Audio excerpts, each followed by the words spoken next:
যখন শপথ করা হয়েছে এই সংসদে দাঁড়িয়ে তখন বর্তমান যারা তারা বলছে যে আমরা সব কিছু মেনে নিলাম, বর্তমান সরকারকে কাজ করার সুযোগ দেব, কিন্তু যে কথা বলেছিল সেই সহযোগিতা আমরা দেখতে পাচ্ছি না।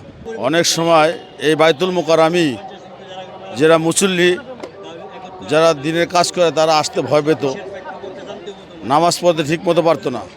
তাই ওই তুলনায় আগের চেয়ে অনেক ভালো আছে ইনশাল্লাহ। আগামী তো আশা করি আরও ভালো হবে। ইতিমধ্যে আপনারা দেখতে পেরেছেন বর্তমান সরকারের মাননীয় প্রধানমন্ত্রী তিনিও এই দেশকে উন্নতশীল দেশে করার জন্য আপ্রাণ চেষ্টা করে যাচ্ছে।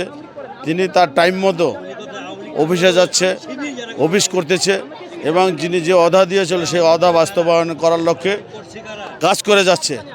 তার এই কাজকে আমাদের দেশের লোকেরা, কিছু লোকেরা স্বাগত না জানিয়ে তাকে বিভ্রান্ত করার চেষ্টা করছে। আমরা বলতে চাই বর্তমান দেশের প্রধানমন্ত্রী বা যে দল ক্ষমতা আসছে তাদেরকে কাজ করার সুযোগ দিতে হবে।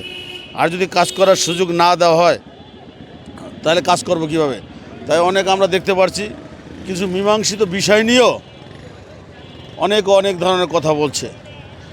আমি যে কথা বলতে চাচ্ছি সেটা হলো এই, আপনারা ইতিমধ্যে দেখতে পেরেছেন সারা ঢাকা সিটিতে জুলাই যোদ্ধা হাতিকে হত্যা করা হয়েছে নির্মমভাবে।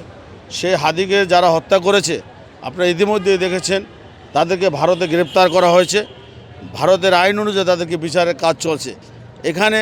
তারপরেও যেহেতু আমাদের যে ছাত্র সংগঠন তাদের দাবি ছিল যে হাতিকে গ্রেপ্তার করতে হবে, হাতির খুনিদের, এবং বিচার করতে হবে, প্রক্রিয়া চলছে। তারপরেও এটিকে নিয়ে একটি বিভ্রান্ত ছড়াচ্ছে যে হাতি হত্যা বিচার তো প্রক্রিয়াধীন, বিচার হবে ইনশাল্লাহ বাংলার মাটিতে। আমরা বলতে চাই সে হাতি তো মারা গেছে, সেও বাংলাদেশের মানুষ।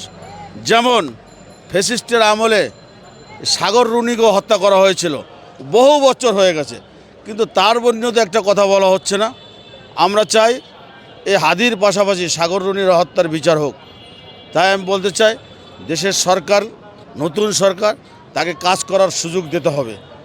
এবং যারা কাজ করার সুযোগ দিচ্ছে না, আমরা দেখেছি যখন শপথ করা হয়েছে এই সংসদে দাঁড়িয়ে তখন বর্তমান যারা তারা বলছে যে আমরা সব কিছু মেনে নিলাম, বর্তমান সরকারকে কাজ করার সুযোগ দেব, কিন্তু যে কথা বলেছিল সেই সহযোগিতা আমরা দেখতে পাচ্ছি না। তা আমরা আশা করব সকল দল মিলে, যেহেতু একটি সরকার গঠন হয়েছে, সেই সরকারকে বাংলাদেশে কাজ করার সুযোগ দিতে হবে। তারেক রহমান দেশের প্রধানমন্ত্রী, তাকেও কাজ করার সুযোগ দেবে। এবং তিনি যে অদা করেছিল সেই অদা কিন্তু প্রজাকে বাস্তবায়ন হতে যাচ্ছে। তাই আমরা বলবো বিরোধীদের সাথে তো বিরোধিতা করবেনই, তবে যে কাজগুলো ভালো সেই কাজগুলোরও আলোচনা করতে হবে।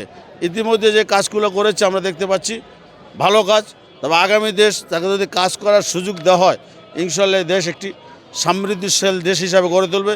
তিনি আমাদের বর্তমান যিনি দলের চেয়ারম্যান এবং যিনি এদেশের প্রধানমন্ত্রী জনাব তারেক রহমান, তিনি কিন্তু বিদেশে থেকেও বলেছে, বাংলার জমিনে এসে বলেছে যে আমি আমেরিকা, লন্ডন, জাপান এইরকম বানাবো না, তবে এই দেশকে আমি একটি সমৃদ্ধশীল দেশ হিসাবে গড়ে তুলতে চাই যদি আমার কাজ করার সুযোগ হয়।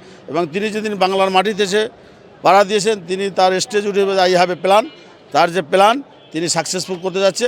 তাই এই সরকারকে এই দেশের জনগণের কাজ করার সুযোগ দিতে হবে, এই আশা ব্যক্ত করছি।